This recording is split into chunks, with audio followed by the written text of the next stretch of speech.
Have you lost your job? Have you lost a loved one? Are you exhausted caring for your parents, for your kids? Well, you can find immediate relief when you read Sheila Mack's new #1 bestseller, Bootstraps and Bra Straps.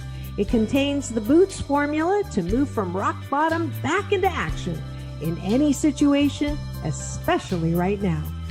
If life has knocked you down, pick yourself up with Bootstraps and Bra Straps. Get your copy at www.SheilaMack.com today. Are you ready for a reboot? Welcome to the Sheila Mack Show, reality at its finest. History reminds us those hit hardest often become the change makers. This year, we've all hit crazy economic, social, and emotional rock bottoms. We all get knocked down. Something hits globally, locally, personally. It affects our health, finances, our relationships. We have to recreate a business or career. Each show, Sheila and her special guest will be sharing their reboot stories, guiding you with real solutions to upgrade and up-level emotionally, mentally, physically, spiritually, and financially. Here on NBC's KCAA Radio, Mondays at 1 and Wednesdays at 7 p.m. Pacific Time. If you're ready to pull yourself up by the bootstraps and bra straps, enjoy a listen. Here's Sheila.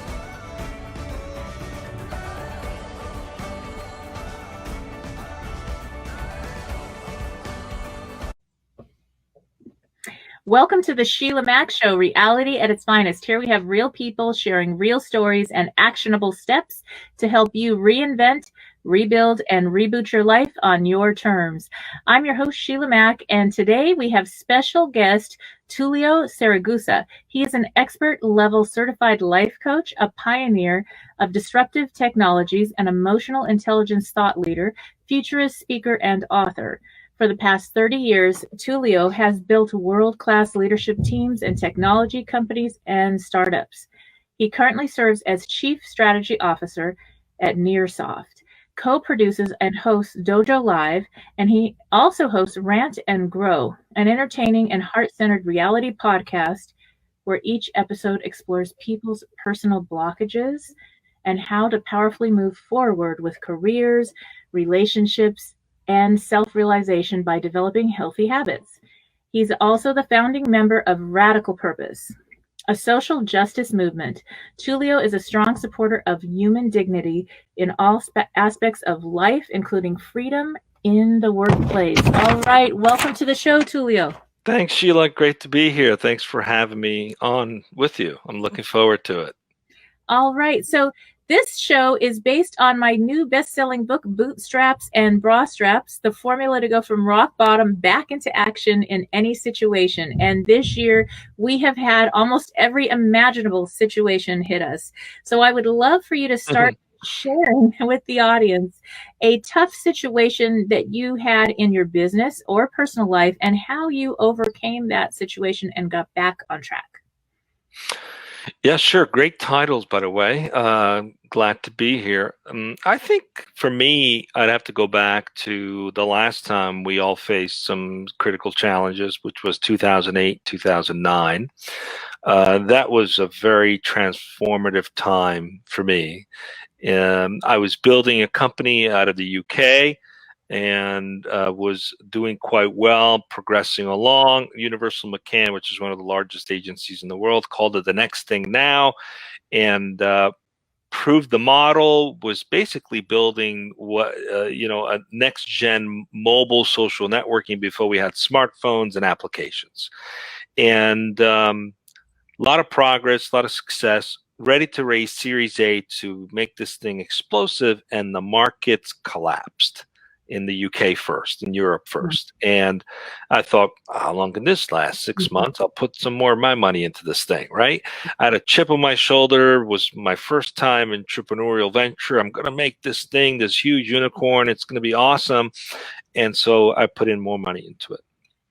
And then the markets just didn't turn around so fast, and thought, well, maybe we should move the headquarters to New York and raise money there, because the markets still seem favorable in the US. And the markets collapsed in the US just as I moved the headquarters there.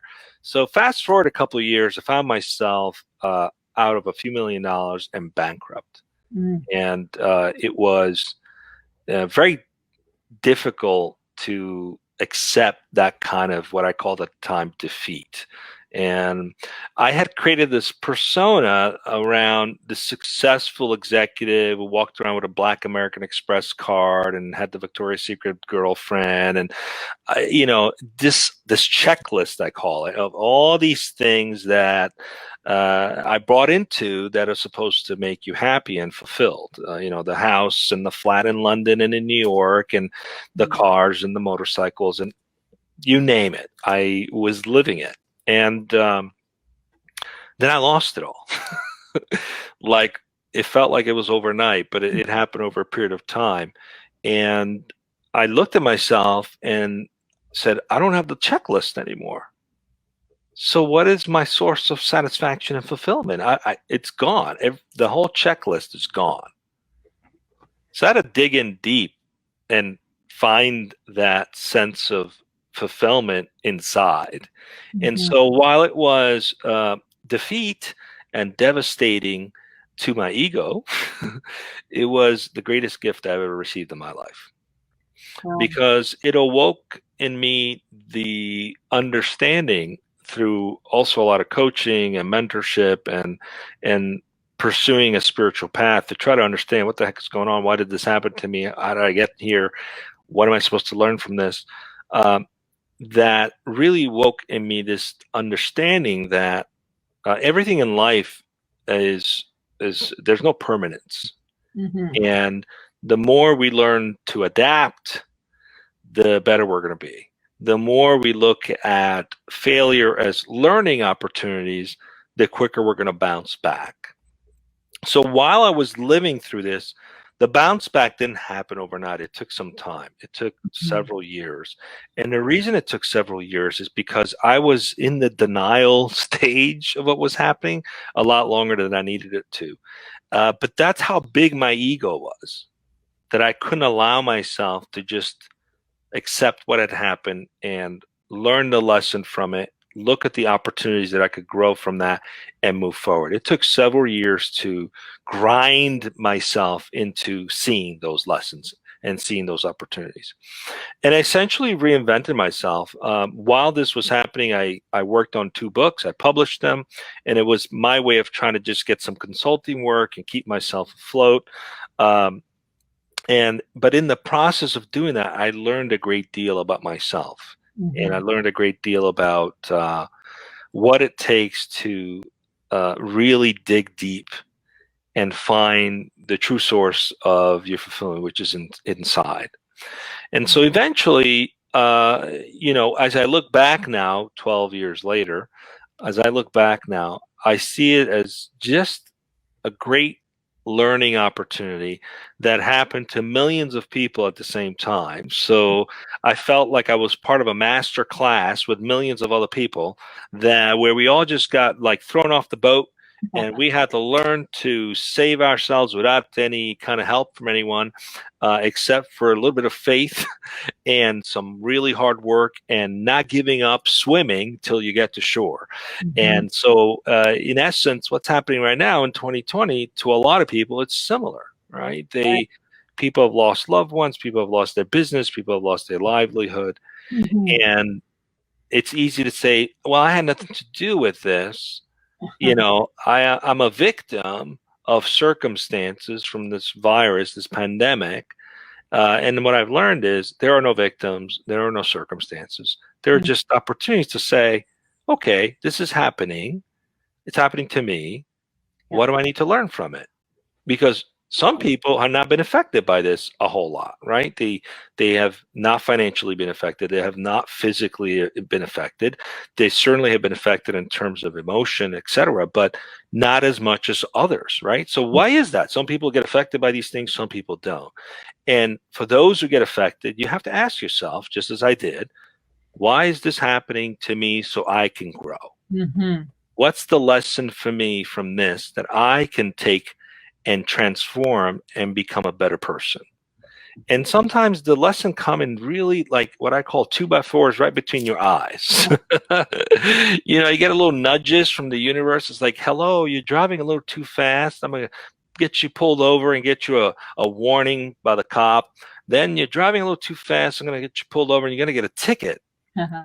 And the ticket's going to be expensive. Plus, you're going to get so many points on your insurance that you're going to have to pay for high insurance for 3 years.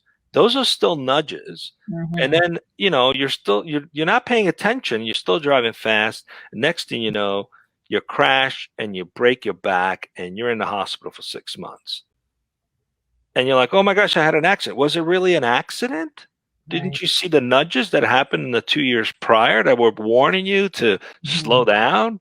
So we always get nudges, but we're not always tuned into them. So what happened to me is in 2008, 2009, I looked back at the nudges and I'm like, they were there. I just didn't pay attention because I was cocky and I had a big chip on my shoulder. And so the universe has a way of like bringing you on your knees and showing you how to pay attention to the nudges so that you don't get hit by a 2x4 between the eyes. So for those who are going through the 2x4 right now, it's a gift. You might hate me for saying that just the same way I hate it when my own mentors and teachers are saying this is a gift. I'm like, screw you. This is not a gift. This is terrible. It's a gift. It's a gift of awakening, something that you need to awaken in yourself to become a better person, a better human being, a better business person, a better father, mother, a better brother, sister, better husband, better wife, better person. So everything has a silver lining if you know to look for it. Yes, so true. And I think if 2008 was our master's degree, now we're getting our PhD. Yes. Yeah. That's for sure.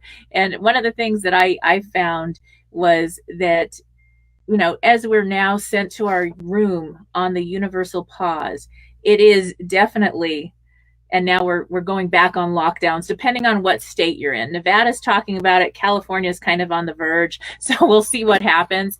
And so with that, it is who are you being in all you're doing, and who you see people show up in very interesting ways when they're scared or when they lose all those great things they had. Like you said, you had this ego thing going on and you lost all these other things, but you get to find out who you really are.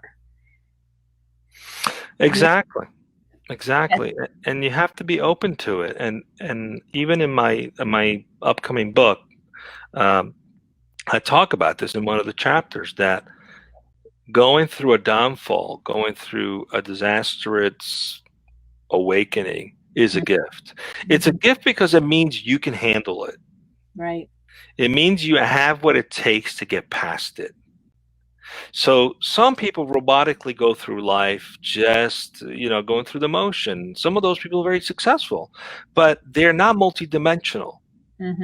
So they might be very successful in business, but don't have very good relationships with their families, or don't have a loving, sustaining relationship at home. There's something off. Yes. Right? So they're one-dimensional, right? So much focus is put on success, being an entrepreneur, make the big bucks, but it's one-dimensional, right? What is really the true definition of success is being multidimensional, is being successful in your career, having a successful family life, having successful relationship with friends, growing and expanding as an individual, and at the end of the day, being in a place where you don't have a choice. You do what you have to do because you are called to do it, right? And your life is full, every second of it. It's busy, but you're fulfilling a purpose of being who you're meant to be in a very multidimensional way. So it's important to look at when you're going through difficulty, ask yourself, have I been living a singly dimensional life? This thing that's happening, okay, I lost my company. It's hurting so bad. Is that the most important thing? Is that the only thing that's important in my life? Why does it hurt so much? Right? Did I put too much energy on this one thing where I have nothing else to, fill my vessel with, my cup. I fill my cup with just one thing, right? So everything is an opportunity to awaken this idea of becoming multidimensional. So I always encourage, ask yourself, am I a multidimensional person? Or am I just focused on one thing? And when that thing goes away, it feels really bad. I have no anger. I have nothing else to draw from. Yeah. So it's about finding a balance. And what's interesting is people's like, oh, finding a balance means you're not really ever going to be successful in anything. You're just going to have balance and good enough, right? But that's not how it works. Actually, what ends up happening is when you do that, you gain more, right? Because the universe prefers people that have balance. And you sustain growth and you maintain it, right? You get to keep what you're building because you have that balance versus a lot of the roller coaster up and down that a lot of people go through when they're singly focused, right? Well, I had this business that didn't go down, up and down, up and down, up and down. Well, look at the other aspects of your life. Are you balanced? Are you investing in your relationships? Are you growing as a person? Are you looking at ways to become more self-aware? Everything is an opportunity, and that is how you truly become rich, is to create an environment where everything is an opportunity for growth. And what I've discovered, the more I do that, the more I draw success into my work. The more balance I have at home, the more balance I have at work. The relationships I have with my family is a proxy for the relationship I'm going to have with the market. Yes. I don't separate these two lives, as many people's like, I have my work life and my personal life. I don't think there's any distinction, because the energy you put into one flows over to the other. Exactly right. In yoga, they say what happens on the mat, it happens everywhere, how you show up on that mat. And it's that same thing, where how you show up at home, how you show up. If you're having trouble in a relationship, that is going to mess up your business faster than anything else, and vice versa. And so these things, the balance makes all the difference. And then what I found is personal responsibility. When you take ownership of the situation. Yes, it was out of our control. COVID, that was out of our control. My house burned down in 2017, and so did a whole bunch of other people's in California and Ventura. And that was not in my control, but how I reacted and how I got back on track was 100% in my control. So as soon as I owned it, everything started showing up. I mean, within a month, I was offered a job in Beverly Hills and moved over to Beverly Hills a month and a half later. And I never even imagined I'd be living there as my main residence. And so it was like the universe had a bigger gift, like you were speaking of the gifts, a bigger gift than even I imagined for myself. But it also brought me in line with more of sharing my talents and truths and living in my essence instead of doing what I'm supposed to do. And I think there's a difference between other people's version of success and success in living your truth, because that's when I think you have the most balance. And that doesn't mean you have to be in the industry that is your main focus. It's just, who are you being in everything that you're doing and how you're showing up. You can make whatever you're doing part of who you are. And so true. And here's the thing. One of the things that I had to come to grip with is, who am I? What do I stand for? Yeah. And can I live who I am in anything that I do, right? So if you're attached to your identity that's based on some idea or business, or you have to be an entrepreneur, you have to own your own business, and you're not in that situation, you're going to be unhappy, because you're not fulfilling your purpose, because your purpose is tied to a specific outcome. Versus, you come to grip with who you are. Okay, so I'm by nature a teacher. I love helping people grow. Yes. I help myself grow through helping other people grow, which is why I pursued becoming a life coach, which is why I've ran men's circles, which is why I'm in sales and marketing. It's an opportunity. Everything is a canvas to share, to give, to teach, to help, right? So I get to practice that no matter what I'm doing, whether I own a business or work for somebody, it doesn't matter. I can find fulfillment in my purpose, which is to be someone who empowers other people to grow. I love that. Right?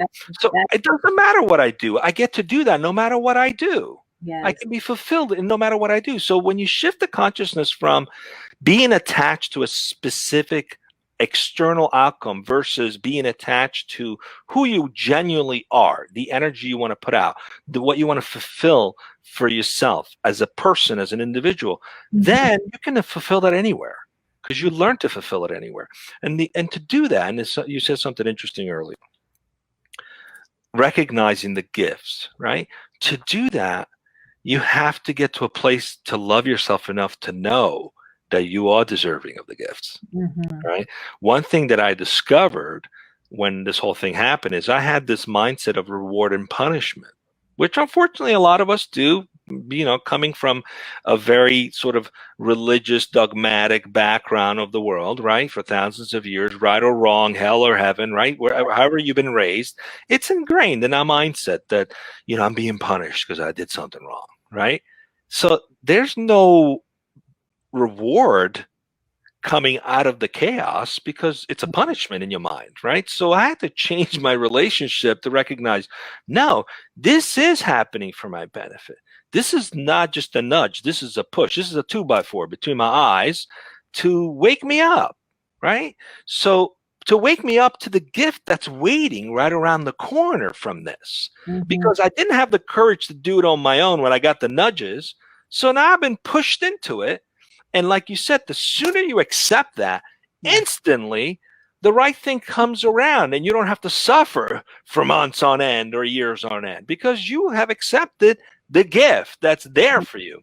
So one thing I encourage people, if you're struggling right now because of loss, really check in with how much of a self-esteem or self-worth you have about yourself, right? Do you believe you are deserving of greatness? Do you believe you're deserving of gifts? Because if you do, they're going to come instantly. But if they're not coming, chances are you don't. You don't believe you're deserving. And that's a bigger issue. That's a belief system that is tripped up that you need to change, right? Which is why neuroscience and mantras work really well to change that belief that says, I am deserving, I will manifest X by such and such date, so that you can reprogram the thinking. And I did a lot of that, Sheila. I did 10 years of that reprogramming. And to get to a place where, you know, no matter what's going on, I can quickly get to the reward, no matter how painful it is. Because the reality is life is not always peaches and cream. Yeah, exactly. Right? And how you react to circumstances when things get difficult is what separates the children from the adults. Right? So the more consciously aware you become of your value, how important you are, how you are deserving, how you are here to receive the gifts, the sooner you get them when things get difficult. And sometimes someone could say, well, how is it a gift if I get a sickness and I don't feel well? Well, you know, maybe there's an opportunity to learn from that to be a source of encouragement for others. Look at people who have lost limbs, who have gone on national talks and speeches worldwide, become inspirational speakers for millions of people. They've taken their tragedy and turned it into an opportunity to be a source of empowerment. There is no such thing as the end of the line until you're still breathing, right?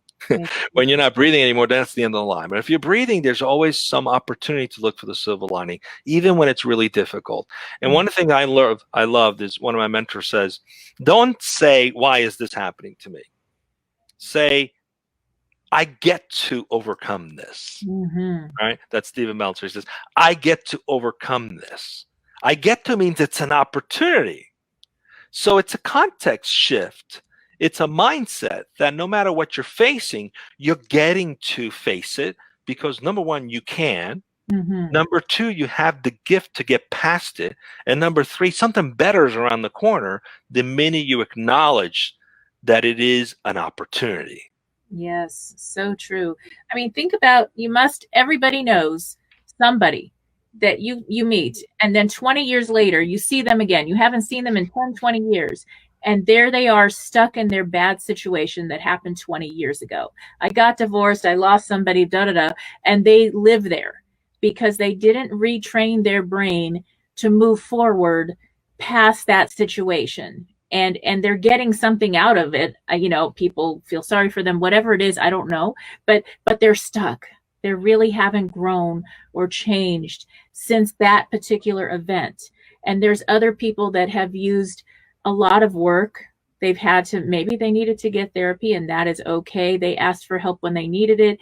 They worked on mantras. They did a lot of personal development study, and they're able to get past that. And like you said, and then here they are, maybe they lost a limb, something terrible happened, and they're able to share with others and help people who also are going through tough situations to get back on track. So it's kind of a personal choice, even when we feel like it's not a personal choice.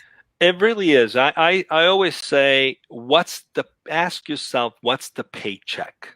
Mm-hmm, mm-hmm. What's the paycheck for staying in the environment and situation you're currently in? Because there is a paycheck, right? To stay in a victim consciousness, to stay in the I'm stuck, oy vey me, there's a paycheck in there. And the paycheck for the most part is always, I don't get to take any responsibility for myself because I blame everybody else. Mm-hmm. I don't have to be accountable for anything. I don't have to be responsible for anything because I get to blame everybody else. I'm here because of that happened. I'm here because of COVID. I'm here because of my mother or my dad or my ex-wife. I'm in this situation because somebody else caused it. Mm-hmm. I'm a victim. Yes. And the paycheck is I never have to take any responsibility. I don't have to look in the mirror and say, you know what? You are here because of you. Mm-hmm. Mm-hmm. Which also means you can get out of here because of you. And that's the moment you open yourself up to say, I may not have all the tools to do this on my own. I need to ask for help. Mm-hmm. And asking for help. I think we have a moment of internet situation here going on. Asking for help when you need it is so very important. It really is. It makes all the difference. And that is something that is so important to remember. I think he's frozen, and I'm not sure if he's coming back or not, but this is really a wonderful conversation. So I'm going to see if we can get back in here. Okay. Oh, you're back. We're back. You were kind of talking. I wasn't sure if it was me or what was going on. I don't know. They just fixed our internet, so it may be me. All right. Good. We're back. Sure. Yes, but that's exactly the exact thing that you just keep going. So yeah, I kept going. Well, and that's the thing. So I was saying that the gift of asking for help is twofold. One, you open yourself up to receive the gifts. And two, you also give a gift to someone else who gets to help you. Yes. Because helping someone is a gift because you get to give something to that person. There's a pleasure, there's an innate fulfillment in helping someone else, right? So in that moment of asking for help, you open yourself up, but you also give, right? Because people who are stuck don't often give. They're constantly in this mind of like, why is this happening to me? You know, they're so worried about receiving, they can't get themselves out of it because part of getting out of it is learning to go out and give again, right? One of my mentors was like, oh, you lost everything? Go volunteer your time. Give to charity. I'm like, I got nothing to give. That's exactly why you need to go do it. It made no sense to me. Like, what do you mean? I don't have anything to give to charity. Go and volunteer your time. Give your time. Yeah. Get yourself out of your own head. Get yourself into service because you're putting out the energy that you're willing to serve. Then the universe looks at that and says, oh, willing to serve. Let me give you more to give to people to serve. Yes. And then you draw in what you want to give out, right? So when you ask for help, you open yourself up to receive and you give. And that creates the cyclical energy that tracks everything. It's just so powerful to ask for help. People just get stuck up with the ego. Oh, I'm too proud. No. That is nonsense. Asking for help is a gift to the person you're asking, and also it benefits you, who is the asker. Yes, so true. And one of the challenges I give to people who are looking for a job right now is, if you cannot find a job and you know you're very talented in a particular field, go volunteer using that talent. And those people either will hire you or refer you to somebody, because they'll see you showing up, and then you're not in depression. You're out of your head and in your heart helping other people. It's impossible to be depressed and helping others at the same time. And you will most likely find whatever job you're looking for that way.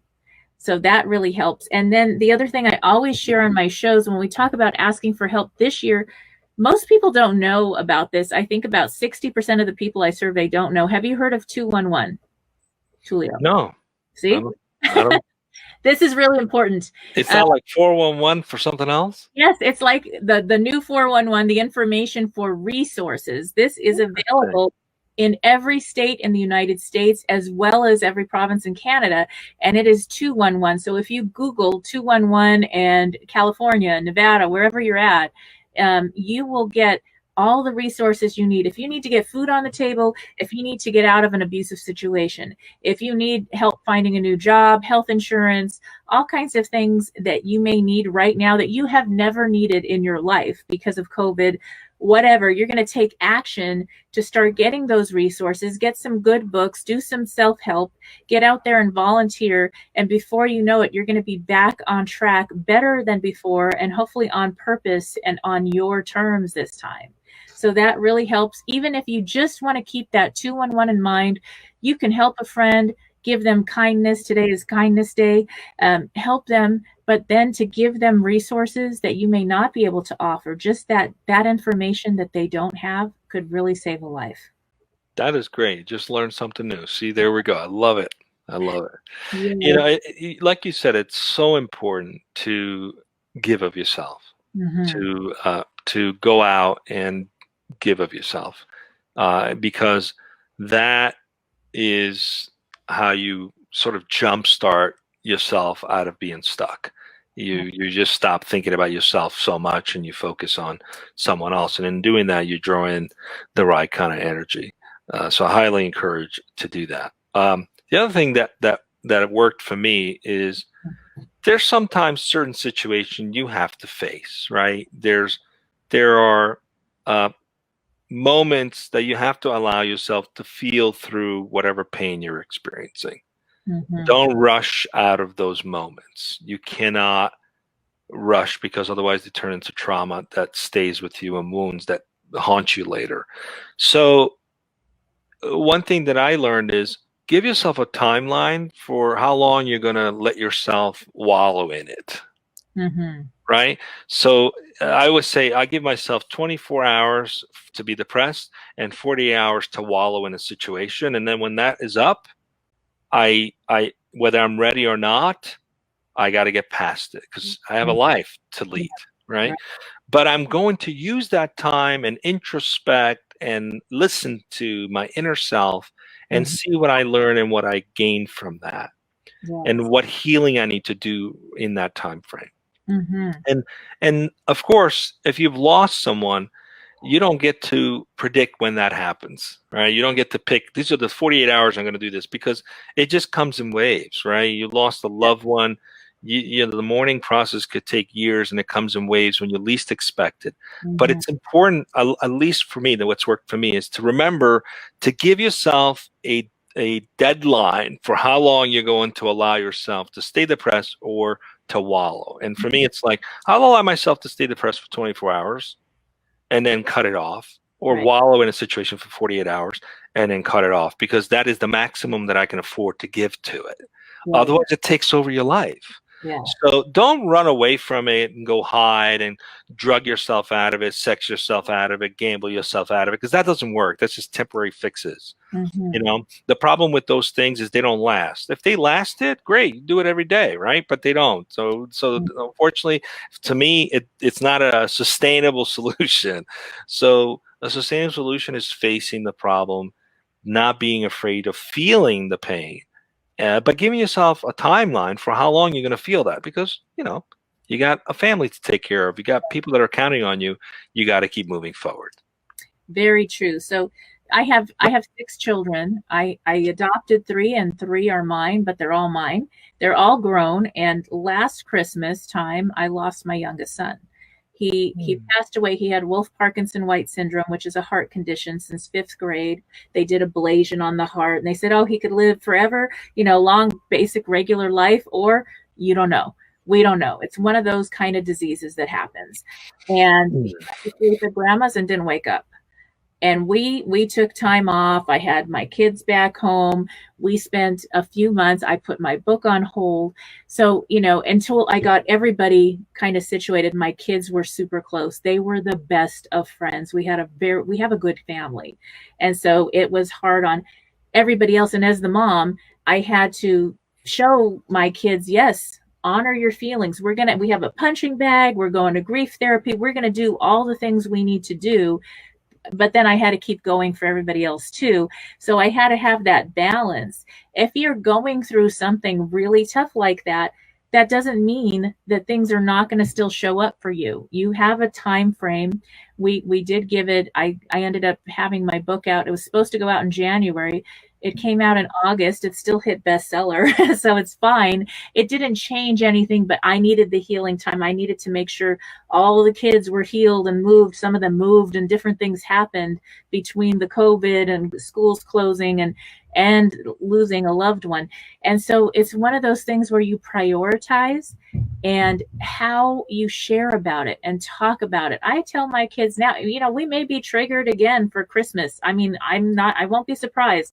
And I said, if you need me to get back with the grief therapy and you need me to pay for that, fine. If you need, you know, if you need to wake me up at 3 a.m. because you're having a tough night, that's what I'm here for. And so that's something that we've done as a family to get through that. And I do talk about it. I have the first chapter of my book gets into how to get back on track after going through the loss of a loved one. So it's really a tough. Wow. Yeah. Wow. You can get past that. You can get past anything. I'm listening to you, and I'm completely in awe. That's like an Achilles heel for me. I don't know. I've often asked myself, I don't know if I could recover from that kind of thing, right? I just, my kids are everything to me. So first of all, sorry for your loss. May his memory be a blessing to you. But gosh, I mean, whoever's got to go through that, you're probably the person to go talk to get the support needed to got to get yourself back on track. So completely in awe of that with you. That's amazing. That's amazing. And we do have a support group for that. We have a free support group for people that have lost a child that I run, and with another group of other ladies. So we kind of take turns on who runs that group. And it's something that we've had a lot of losses this year in many different ways. People are going through a grieving process. And so asking for help when you need it is going to help you get back on track, and it's going to help your family get back on track even faster. Yeah. And, you know, part of waking up is also learning to be genuine and authentic. And sometimes you got to be okay with not being okay. Yes. And communicating that with your loved ones, and they look at you, it's like, what's going on? I'm not okay right now. Why? I don't even know. I'm just processing stuff. I'll let you know in 24 hours or in 48 hours what's going on. But you got to be okay with that, right? We live in a time when there's this big push for this constant positive, that people start to adopt this fake positivity, like fake it till you make. You can't fake that and make that. Doesn't work, right? You have to just be okay with, gosh, this really hurts. You know, I'm not okay right now, and face that and go through the feelings courageously, because there's some gift in there too. You know, the sages say that a light comes out of darkness, which means which means when we get to experience difficulties, we are being polished. And diamonds come out of friction. Pearls come out of friction. And better human beings, happier, more fulfilled lives come out of friction. It is built in. Yeah. Anyone who's been successful in their lives has had the most dramatic downfalls ever in their history. Every single person you talk to, at least every single one I've spoken to, has had that moment happen to them. And it's almost like it's a rite of passage, if you will, to come out of this mindset of what you think life is supposed to be like, this aspirational idea that you've bought into, to coming to this place of being real. It's like, you know what? This is it, right? I choose to what is real. I choose to accept my truth and live it. I don't have to live up to some other aspirational truth that someone else decided that they couldn't fulfill themselves either. So it's a hoax, right? And we've had that passed down from, religious leaders and parents, and, all in good intention, right? But it's like, stop trying to live up to a standard that's not even possible, right? It's a aspiration. And I don't subscribe to aspirational truth. I'm like, just be real. This is what it is. This is it. Oh my goodness, you're not a very patient person. Yep, I'm not very patient. Which means I can accept you for not being a patient person too, because I accept that about myself. Oh, you get easily triggered if there's weird noises going on. Yep, I get triggered by noises, especially when I'm trying to concentrate, which means I can respect when you get triggered by something else too, right? So by accepting my flaws, if you want to call them flaws, I get to accept yours. Yes. Accepting my wonder and my gifts, I get to accept and see yours. And I always have this mantra. It's like, you can't give what you don't have. Mm-hmm. Nice. Right? So if you find, and then this is what's been going on a lot this year. We have very polarizing views of the world. You have like the left, the right, pointing fingers at each other. And unfortunately, what's happening is we are distracting ourselves from what really matters, which is to do the work to improve ourselves. Right. If I'm busy blaming you, I have 3 fingers pointing back at me. Yes. Right? 3 fingers pointing back at me, not looking at me. I'm not making any progress. I'm not growing because I'm too busy blaming you for the problems in the world. So in actuality, this whole thing that's been going on is the worst thing that could have happened to us as a human species, because we have stopped growing. We've stopped looking at ourselves in the mirror and saying, how did I contribute to manifesting this? Yes. How is this a butterfly effect of my consciousness? Mm-hmm. Where do I have racism inside of myself that manifests itself in a greater scale? Asking those questions to ourselves instead of pointing and saying, they're like that, he's like that, she's like that. No, they are a mirror of parts of me. Mm-hmm. We are collectively in this together.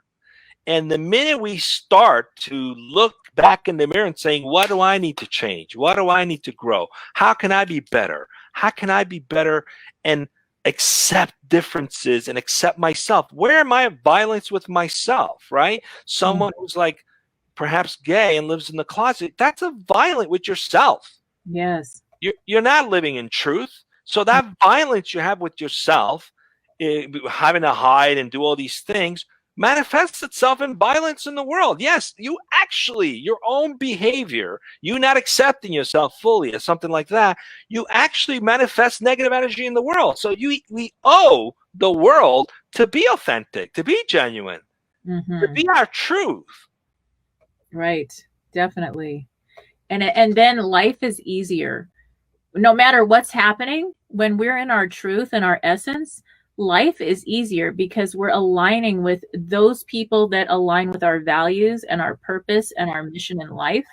And it's just easier. We attract those people into our life and they're attracted to us. And the other ones go away, because we're not at the same frequency. We're not lining up. And so they're not attracted to us anymore. And that's really just easier. Yep. Yeah.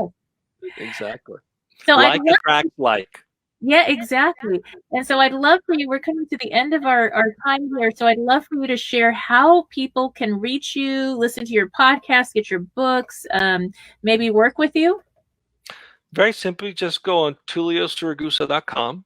And from there, you have all the links to everything. My Rant and Grow podcast, the DojoLIVE show, which is a live video blog that we do with technology founders.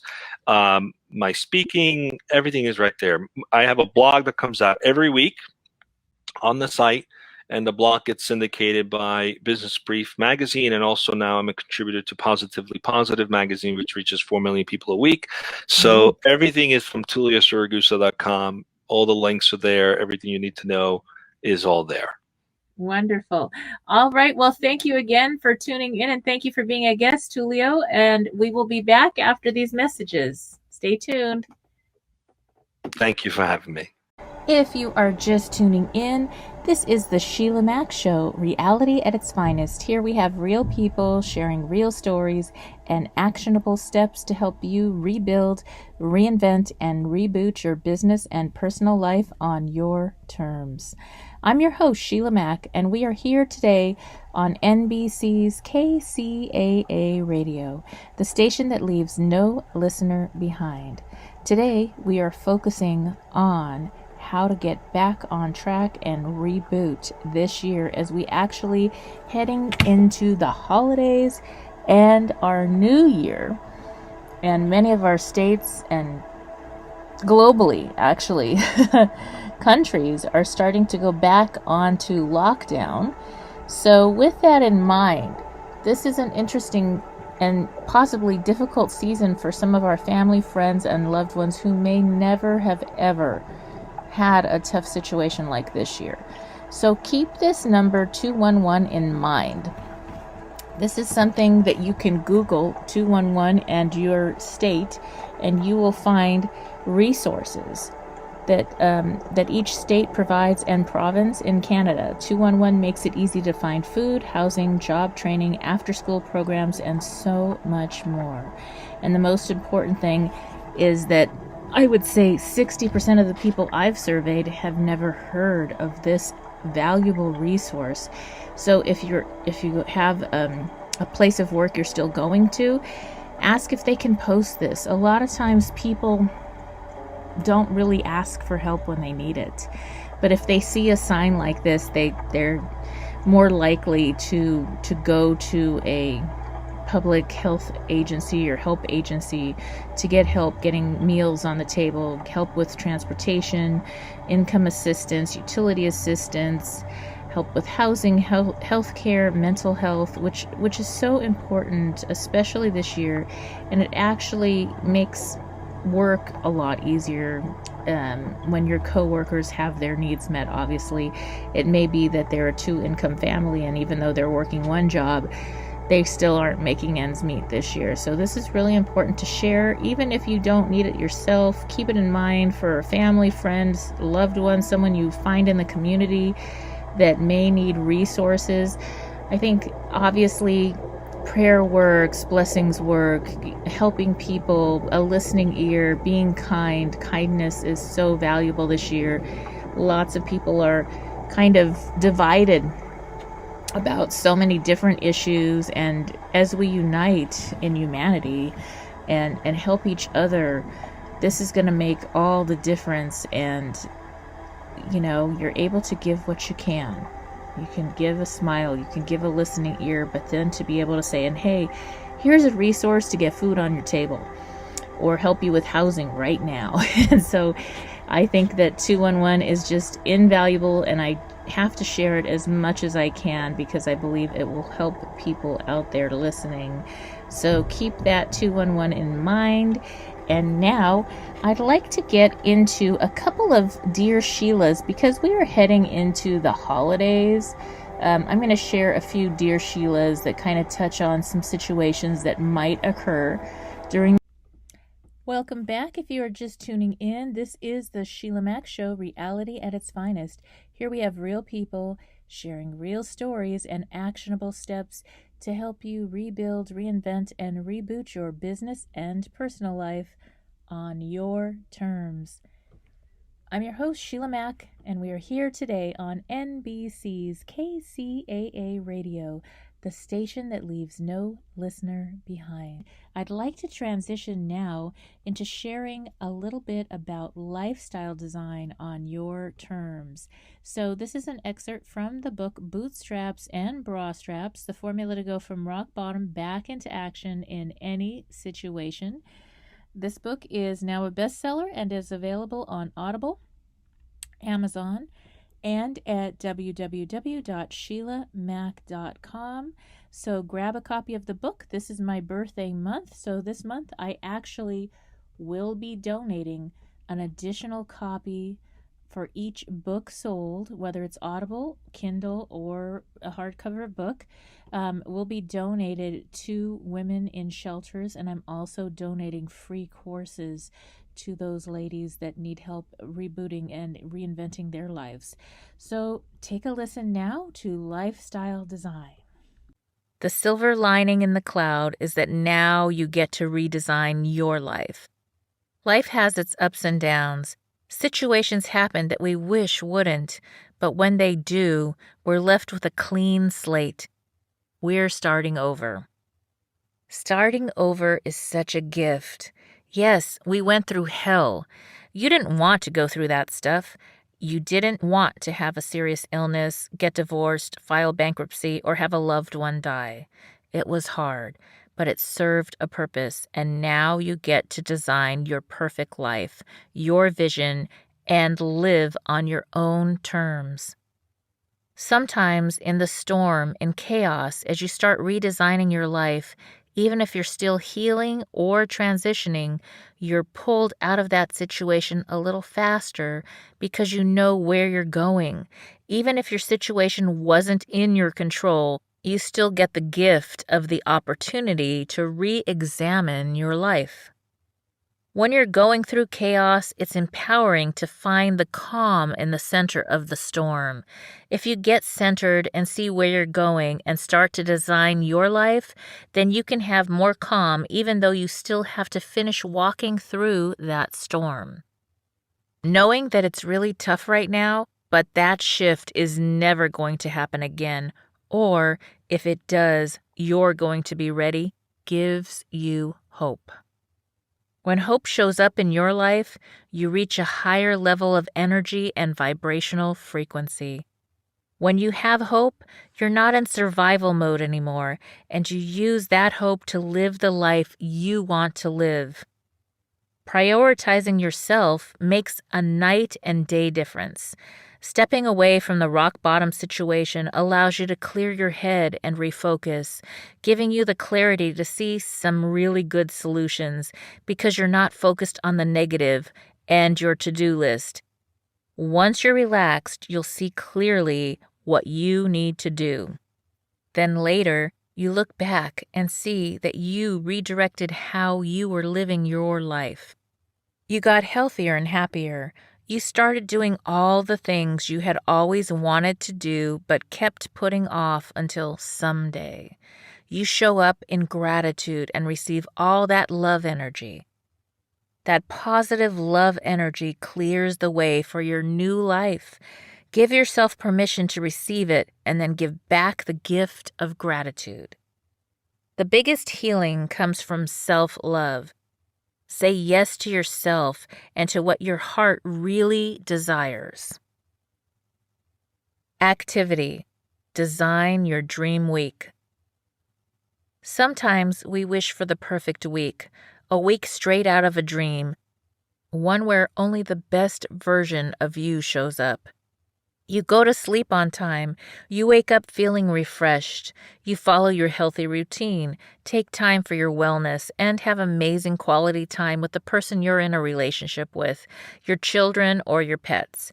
You even get around to making those calls that keep getting pushed farther and farther down your list. Sounds perfect, doesn't it? A week like that is magic. You're able to do it all. At the end of every day, you sleep soundly, content in knowing that you got all of the magic juice out of each day. You showed up as your personal best. You may not have gotten absolutely everything done, but you feel proud of doing everything you could do. And you know that you're going to have another day tomorrow that will be aligned to your values and vision and your mission in life. Days like that are easy. They don't feel like work. You have joy and pleasure in everything you do because you have that bright energy and purpose to your day. Sound too good to be true? It's not, and I'm going to show you how. 1. The first step is to get out a piece of paper and something to write with, your favorite pen or pencil if you have one. 2. At the top of the paper write, My Aligned Week. 3. Down the left side, divide your paper into 7 rows, 1 for each day of the week. 4. Across the top of your paper, create 6 columns and label them Family Life, Business, Social Life, Self-Care/Spirituality, Hobbies/Activities, and Purpose/Contribution. Make sure these topics are aligned with your ideal week, and if they're not, change them to reflect what's most important to you. At this point, your paper will look something like this. My Aligned Week. Across the top, you'll have 7 columns titled Days of the Week. Second column would be Family Life. Third column, Business. Fourth column, Social Life. Fifth column is Self-Care, Spirituality. Next column is Hobbies and Activities, and then your 7th column is Purpose and Contribution. And then going down, you're going to have Monday, Tuesday, Wednesday, Thursday, Friday, Saturday, and Sunday. 5. Then, for each of these categories, fill in what's going to happen and on which day or days of the week. Maybe you want to have an hour every day with your children or spouse or taking the dog for a walk. Write it under Family Life on all 7 days. How many hours a week are you putting into your career? Or if you're retired, your volunteer work. Those go under the business heading Monday through Friday, or whatever days work for you. Maybe you have a morning routine of meditation, yoga, prayer, or religious study. Fill in those days under self-care and spirituality. This is your perfect week, and you get to design it any way you'd like. 6. Because this is your dream week, you can also add to it. Let's say you've always wanted to start a side gig business or volunteer for the Humane Society or the Red Cross. In your perfect week, you get to do whatever you've always wanted to do but have never done. And that was a portion of Chapter 10 in my bestseller, Bootstraps and Bra Straps, the formula to go from rock bottom and back into action in any situation. Grab a copy on Amazon, Audible, or Kindle, or you may get it at my website, www.sheilamac.com, and there you will also find a free Introduction to the Boots Formula course just for you. Thank you again for tuning in. This is Sheila Mac, your host of The Sheila Mac Show, and I look forward to talking with you again on your morning commute on NBC's KCAA Radio, the station that leaves no listener behind.